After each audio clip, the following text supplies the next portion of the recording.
Shalom, Parashat Shelach Lecha.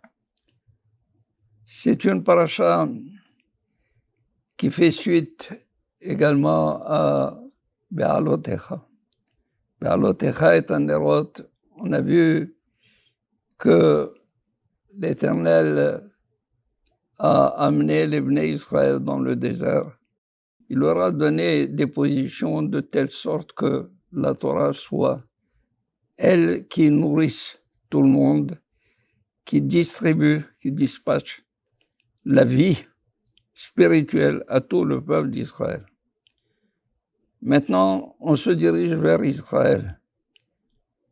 Et les Bnei Israël sont venus demander à Moshe, est-il possible d'envoyer des explorateurs parce que nous voulons absolument faire de telle sorte que ce que Akadosh Baruch Hu nous a promis soit réalisé. C'est-à-dire quoi? C'est-à-dire que Akadosh Baruch Hu a dit que les Bnei Israël vont venir dans un pays où il y a l'abondance, où coule le lait et le miel, et les trésors des habitants appartiendront aux Bnei Israël. Alors ils ont dit à Moshe, les habitants ont entendu que nous dirigeons vers leur pays. Peut-être qu'ils ont caché leurs trésors. Alors nous allons explorer, nous allons voir où ils les ont cachés. Comme ça, en arrivant en Eretz Israël, nous pourrons retrouver facilement tous ces trésors et la promesse de Akadosh Baruch Hu sera complètement accomplie, réalisée. Moshe Rabbeinu était émerveillé par ce type de raisonnement.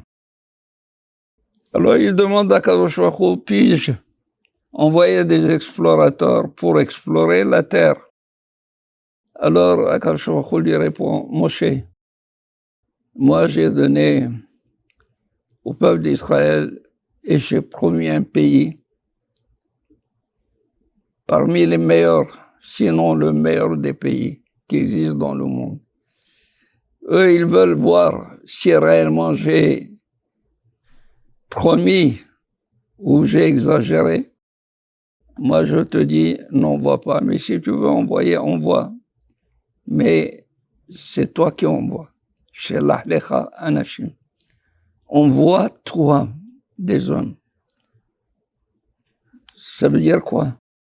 Ça veut dire que dans la requête des Bnei Israël, ils ont dit, nous allons envoyer.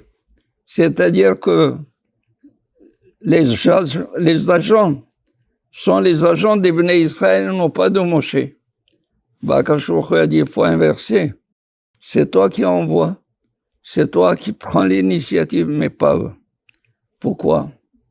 Parce que si ils avaient envoyé eux, automatiquement déjà, les agents, les représentants des Bnei Israël ne feront que la volonté et l'objet de la mission telle qu'ils l'ont conçu les Bnei Israël, mais pas telle que le conçoit Moshe, qui conçoit comme Akadosh Baruch Hu cet envoi.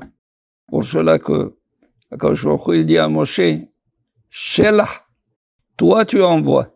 Et on entend de deux manières. Moi je ne suis pas d'accord, mais si tu veux envoyer, c'est toi qui envoies et ne leur laisse pas l'initiative d'envoyer eux. C'est désastreux. Et on a vu que ces explorateurs étaient tous des tzadikim, des justes, des gens extraordinaires.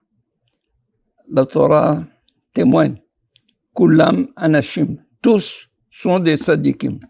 Alors comment se fait-il qu'ils se sont retournés comme ça, qu'ils sont devenus des Rechaïm? Il y a un sentiment d'orgueil qui joue là-dedans. Quand on devient l'objet de l'appétit d'avoir un certain orgueil, une certaine fierté, automatiquement on tombe entre les mains du Yetzirah. Et lorsqu'ils sont tombés entre les mains du Yetzirah, ils se sont révoltés contre Moshe, ils se sont révoltés contre Akadosh Baruch Hu, ils ont fait révolter tout le peuple d'Israël, Ils avaient pleuré ce soir-là quand ils sont revenus de l'exploration. C'était le soir de Tisha B'Av. Et Akadosh Baruch Hu leur a dit, vous avez pleuré pour rien. Vous allez pleurer pour des générations, pour de bon, pour la destruction du temple. Alors prions que le temple soit reconstruit. Prions que tout le peuple d'Israël se ressaisisse et deviennent les uns aimant les autres d'une manière sans intérêt, désintéressée, afin que le Beth Amikdash soit sur pied. Amen.